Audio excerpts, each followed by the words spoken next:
Hey everyone, welcome back to Dark Souls 2 Bow Only. This is part 6, and this is where the real fun began for me, because Looking Glass Knight is one of my favorite bosses in Dark Souls 2, and it might actually be my favorite boss, depending on what day you ask me, actually. This boss, for whatever reason, I just have always really enjoyed. I think he's a really fair fight. He's very balanced. I think the summoning mechanic that he does is really cool. When this game was new and you would always get a player, I always thought that was really fun. And the presentation of the fight itself is really awesome. You fight your way through this castle and you get to this long hallway with the horse knights on the side. There's, on the other side of the fog door, there's this guy with, giant mirror shield, giant sword. It's raining, there's lightning, there's thunder. He's shooting lightning at you, which does more damage because of the fact that you're wet. And I don't know, it's just really cool. Fighting him with a bow was a lot of fun. Here, I tried to get some poison going on him while he was summoning his little friend here. Luckily, I was able to do that so that he could keep taking damage while I took care of this guy. And of course, it wasn't a player. During the Return to Drangleic event, that was actually going on around this time, I had another character where I would actually do some of the invasions here. And that was a lot of fun to fight against other player characters. And, when I actually did fight him on another character in that event, I actually did get another player that got summoned. And he kicked my ass because he was better at the game than me. But still, a lot of fun. Really enjoy this boss fight. Another thing that was really cool about this when the game first came out was I actually used his soul to forge his sword. And his sword is actually a really good weapon to use in this game. I feel like a lot of the time when FromSoft does boss weapons, at least in Dark Souls 1, none of them felt particularly useful.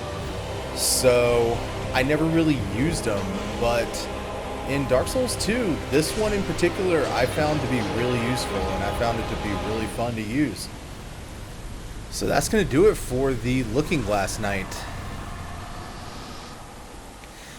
Now, when I originally did this, what I did was I actually showed my route through Shrine of Amana using the bow. And I just decided that it was a little, it was kind of a little boring.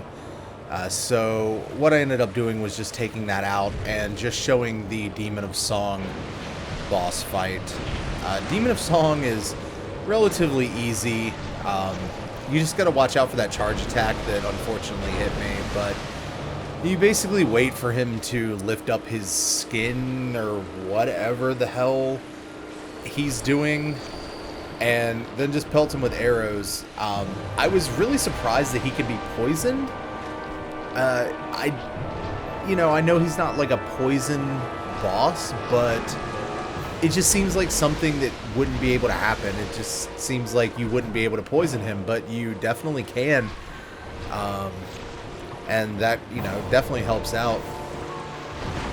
That's another one of the attacks that you kind of have to watch out for and just roll out of the way, but overall, this boss is really easy, whether you do it melee, whether you do it with a bow, whether you do it with magic, or, whatever else.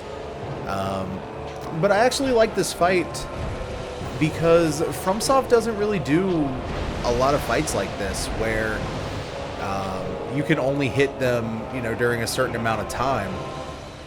And I just thought that was pretty cool. One of the things that definitely makes Dark Souls 2 stand out, specifically in this area where you have to go through a lot of really tough stuff to get here and are met with a boss that's really cool, but kind of easy.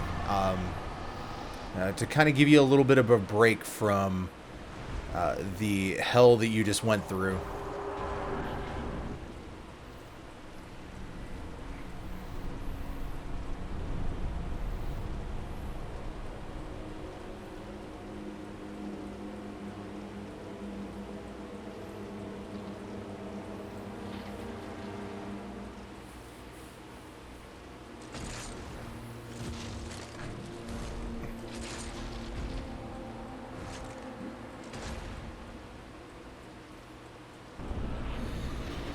So now we're going to fight Velstadt. This is one of my favorite fights in the game. Definitely a top 5 fight for me. I've always loved fighting this guy. And fighting him with a bow was a lot of fun as well. Again, started out with poison and let that tick down while I chip away at his health. But yeah, I decided to let that cutscene play out without me saying anything over it because I think that cutscene is really cool. Other than that, there's not really a whole lot that you can say about Velstadt. I think he is a very interesting character in the lore. The fact that he has been guarding over Vendrick's tomb for however many years, or however many lifetimes, or, however time works in Dark Souls 2.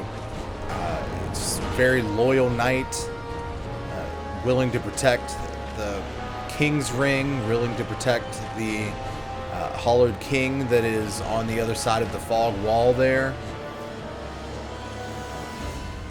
When he powers up, he actually gets to a point where he can, I think he can probably one-shot me at this point. I'm not entirely sure, but even if he doesn't one-shot me, the fact that I have basically 0 poise in the armor that I'm wearing means that he could probably follow through with another attack. He also gets higher defense in this phase, so I'm only doing half of the damage that I was doing before. So that kind of prolonged the fight a little bit, but yeah, see right there, he took about almost half of my health. So not a one-shot, but if he had followed through with another attack, he definitely would have killed me. It's funny, when I started playing this game again about a year and a half or so ago, Velstad actually gave me more trouble than any of the other bosses in the main game. So I definitely had to learn his move patterns again, just to, kind of get through that initial playthrough. Here, I decided to go back and fight the Smelter Demon. Now, I couldn't remember what track actually goes over Smelter Demon, if he has his own, but the OST files that I have on my computer do not have a track that is listed as Smelter Demon, so we're just going to listen to old Iron King's track again, since it's kind of the same area. Yeah, so like I said, the first time that I came through, I tried to take care of this boss, and unfortunately I just wasn't doing enough damage to him to really make a difference. Even with poison arrows knocking down some of his health, it just wasn't enough. For some reason, I always just kind of have trouble with this boss. His hitboxes are really weird. You have to delay your rolls and stuff like that. If you get too close to him, that fire will obviously damage you. But it's not so much damage that it's not manageable with a few life gems or whatever you may have that will gradually increase your HP over time. I put the Gower's Ring of Protection on as well, just for situations like that, in case I was turned away and he decided to hit me with one of his attacks. Basically just tried to keep the damage down as much as I could. He almost got me there. I think when I came through this time, I think this was the first fight. So yeah, definitely was feeling a little bit more confident with being able to do some higher damage than I was actually doing, and having the Gower's Ring of Protection on, even though it ended up breaking there. And he definitely could have gotten my ass right here as well. But I decided to risk it and, you know, go a few more runs without healing. The delayed rolls that you have to do with him really are the thing that kind of kills it for me in terms of making it an easier boss. But, you know, in the end, I got him. Now, after you're done with Smelter Demon, you can come in here and you can fight the Pursuer again, and he will give you a Ring of Blades +1. And I wanted to get it because I wanted to do more physical damage, but I actually don't think it works with bows.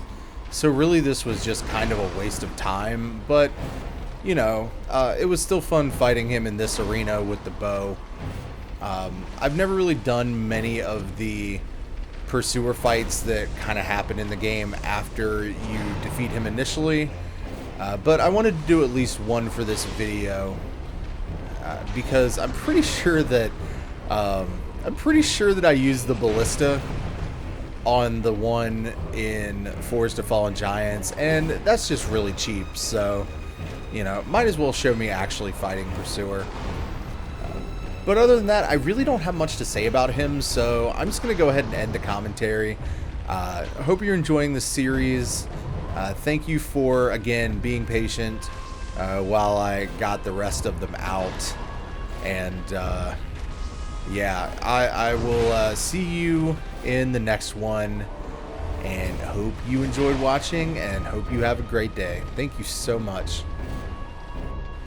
Hey, so after I did the final export of this video, I actually looked up whether the Ring of Blades will work on bows, and yes, it actually does work on bows, so this actually wasn't a waste of time. Probably should have done that before, but I didn't want to go back and chop the audio up or anything like that, especially since I had already exported this.